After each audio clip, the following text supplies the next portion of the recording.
Les gars, ça y est, débrief du match. Girona contre Real de Madrid. Score final 1-1. Je sais plus s'il y a encore quelque chose à dire à Xabi Alonso, à part le fait qu'il doit maîtriser ses joueurs et son championnat. Parce qu'honnêtement, quand tu regardes le jeu du Real de Madrid, ça laisse à désirer. On est tous d'accord. Tu n'as plus, tu n'es plus, comment dire, tu n'es plus enthousiaste. Non, tu pars, tu pars dans l'ambition de te dire, tu te dis, les gars, ils vont encore nous créer quoi aujourd'hui? On va encore aller. Qu'est-ce qu'ils vont faire? Qu'est-ce que Xabi Alonso va faire? Est-ce qu'aujourd'hui, il va peut-être retirer Mbappé, ou bien Vinicius, ou bien Jude Bellingham? Tu te demandes, tu te poses des questions, tu n'arrives pas à savoir. Ça, c'est pas. Bref, en tout cas, qu'est-ce qui s'est passé? L'équipe que Xabi Alonso aligne, c'est l'équipe type. On est d'accord. Là, c'est même pas discuté. Ça, c'est l'équipe type du Real. À part Garcia, qui devait être en fait remplacé par Carreras. À part Garcia, on a l'équipe type du Real de Madrid. Mais, je sais pas, j'ai l'impression qu'au Real, hein, les gardiens s'entraînent entre eux. Les défenseurs s'entraînent entre eux. Les milieux de terrain s'entraînent entre eux. Les attaquants s'entraînent entre eux. Parce qu'honnêtement, il n'y a pas de cohésion entre l'attaque, le milieu, la défense et le gardien. Il n'y a pas d'attaque. Commençons par la défense. Courtois qui essaye de sortir les ballons de manière normale. À gauche, à droite.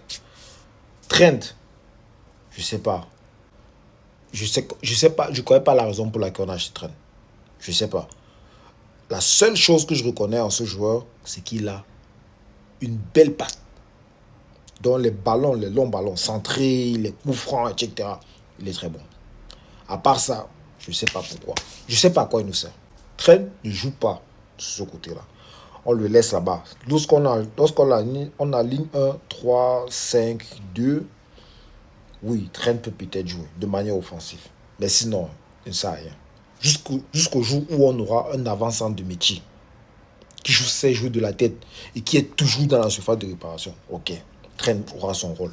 Mais sinon, alors, il n'y avait pas. Moi, j'ai pas vu une cohésion entre Trent, Alexander Arnold et le milieu de couloir qui jouait devant lui. Bon, c'est Valverde qui essayait souvent d'aller là-bas. Ça ne donnait pas. Je suis en défense. Militao, pour moi, le meilleur joueur hier. Parce que toutes nos occasions offensives, les plus dangereuses, c'était Militao, le défenseur. Et ce n'était pas lors d'un coup franc, un corner. C'était une projection. Il dit, je laisse ma défense, je m'avais fait du surnombre devant. C'est là où on voyait Militao. Militao défenseur. Pendant un fait du jeu. Militao qui monte. Et Rudiger, il est bien revenu. Il est bien revenu. Il est revenu de blessure. Il a essayé de s'imposer. Il a fait un bon match. Franck Garcia, oui, manque de prise d'initiative. En tout cas, c'est la seule chose qu'on dénonce chez Franck Garcia. Oui, il ne prend pas d'initiative, il ne se projette pas, il essaie de tenir comme il peut. Au milieu de terrain, voilà encore un autre secteur. Moi, j'ai toujours un problème avec le fait que Bellingham se projette tellement. Peut-être c'est dû au fait qu'on n'a pas, il sait qu'on n'a pas un avant-centre de métier et il veut aller faire du surnombre. Mais quand il le fait, où est la cohésion avec le milieu de terrain? Il abandonne. Parce que lorsqu'il y va, qu'est-ce qu'il attend? Il attend que Gull le suive directement ou bien que Tchouaméni le suive. Parce que hier, vous avez vu un moment, Tchouaméni a mis une pression, est allé mettre la pression sur le gardien. C'est-à-dire le 6, hein, il peut mettre la pression sur le gardien. Ça veut dire que le milieu de terrain est vide. Complètement vide. Le ballon est sorti de la gauche, il est monté. Tchouaméni n'était plus là. Presque but. Heureusement que c'était une occasion qui a été anticipée, je pense, par Rudiger. Rudiger a suggéré ça. Mais il n'y a pas de cohésion. Déjà, allons directement en attaque. Hein. Dites-moi honnêtement, ça sert à quoi d'aller mettre la pression dans la défense de l'adversaire lorsque vous savez que vous n'êtes pas synchro? Ça sert à quoi? Mbappé qui met la pression Vinicius ne suit pas. Ou bien même quand Vinicius suit, au milieu de terrain, Jude ne suit pas. Ou bien ne suit pas normalement. C'est pas synchro. Du coup, on se fait laminer. Hier, on a récupéré 5 à 6 ballons. 5 à 6 ballons dans la défense du Girona. Mais on n'a pas pu avoir une seule occasion. Pourquoi? On a dans notre équipe des joueurs, des individualités. Des personnes qui sont, je ne sais pas s'ils sont habitués à jouer seuls, ou bien, du moins, au Real de Madrid, ça fait il y a peut-être 3 saisons, l'individualité, c'est ça qui nous sauve.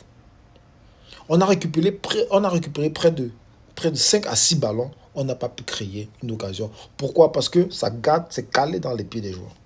Dès que tu récupères un ballon, tu donnes à l'autre. Il doit faire au moins 3 touches de balle avant d'aller se passer. Il doit. C'est comme ça. Je ne sais pas si c'est une habitude. Alors que la récupération haute veut dire libérer rapidement le ballon et créer du danger. Mais non. Je parle d'un autre fait de jeu. Les transmissions. Les transmissions allant de gauche vers la droite. Là, je ne vous parle que des détails. Ça, c'est même pas de système stratégique. Les stratégies, c'est encore les grands coachs. C'est les grands coachs là qui connaissent ça. Ce sont eux qui savent comment ils font leur stratégie. Mais là, je vous parle seulement des détails. Les transitions de balles. Moi, je me rappelle à l'époque de Sergio Ramos, Xabi Alonso même aussi. Kroos.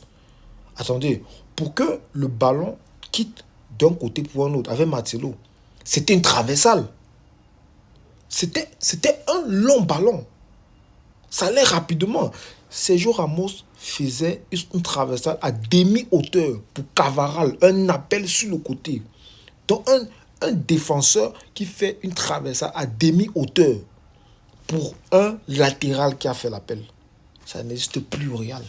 Alors que ce sont des choses qu'on voit encore dans le football aujourd'hui. Ce n'est pas une histoire de que le football a évolué, on ne fait plus ça.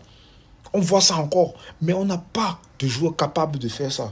Au Real, pour que le ballon quitte de la gauche vers la droite, il faut que ça passe par au moins 4 joueurs. 4 joueurs qui vont te faire au moins 2 contrôles. 2 contrôles de balle. Et on n'exclut pas que vous fassiez 2 contrôles de balle, mais dis au moins, parce qu'il y en a certains qui le font même en 3, 4. Ça permet aux défenseurs ou bien à la ligne défensive de l'adversaire de se mouvoir tranquillement. Avant, c'était Kroos qui le faisait. Ça allait très vite parce que lui, pour que le ballon quitte de la gauche vers la droite, c'était en une seule traversale. Il avait fini avec. Là, ça va plus vite et la défense adverse est embrouillée. Les passes peuvent facilement passer par le milieu de terrain. Mais on ne voit plus ça.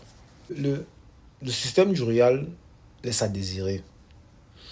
On joue avec, bon, j'ai rien contre Mbappé. Mbappé, c'est pas un avançant. C'est un attaquant, mais c'est pas un avançant de métier. Et ça se voit tout le temps. Lorsqu'on centre les zones où il doit être, il n'est pas. Après, je ne vais pas tirer sur lui. C'est pas son truc. On n'a pas, ou bien du moins, peut-être, on a des joueurs peut-être capables de le faire. Gonzalo, Hendrick, mais ils sont sous le banc. Alors, je ne vais pas tirer sur les joueurs, d'où je vais tirer directement sur le coach. Pourquoi ne pas faire entrer ces jeunes lors des dernières minutes pour qu'ils aient un peu des minutes dans les jambes? On attend quoi? Que Mbappé se blesse sur 3 semaines pour faire jouer qui? Rodrigo. Rodrigo ne peut pas jouer avant-centre. Il est même en méforme. Pour faire jouer qui? Hendrick. Hendrick qui n'a plus joué, ça fait des lustres. Non. On va maintenant se concentrer sur qui? Vous regardez le comportement des joueurs au stade. Dès que quelqu'un a le ballon, il soulève la tête. La première personne qui cherche, c'est Mbappé. Aucune prise d'initiative. Aucune prise d'initiative. La première personne que je cherche, c'est Mbappé. Mbappé, non, il est bloqué. Non, non, non, il faut que je garde d'abord. Non, je donne à l'autre joueur. Non, toi, prends. On veut se débarrasser du ballon. Non, comme Mbappé est barré là, non, non, non. Faisons encore les passes. Pour faire quoi? Donc, le danger ne peut pas venir de Valverde. Le danger ne peut pas venir de, je ne sais pas, d'une autre personne.